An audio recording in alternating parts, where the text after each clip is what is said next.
Breaking news as the protests on college campuses intensified overnight. A clash between demonstrators on the campus of UCLA turned violent while police arrested dozens at Columbia University. Our Candace Hare has been following these protests and joins us live from Case Western Reserve University this morning, where students protesting the war in Gaza have actually remained peaceful. Candace.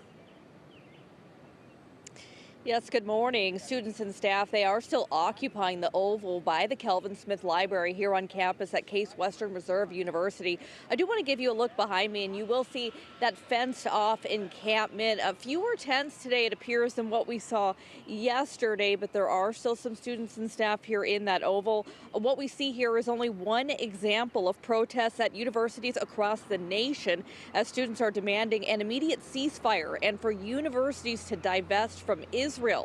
In Los Angeles, counter-protesters showed up to the pro-Palestinian encampment at UCLA. Firecrackers were even seen exploding near the encampment. The university's chancellor says increased disciplinary action, including suspension or expulsion, could be in the cards for some students involved in these protests. And then moving over to Columbia University, take a look at this. This is footage from the university in New York, where police officers in riot gear made their way into the administration building on campus. Now, you may recall pro-Palestinian protesters were occupying that building.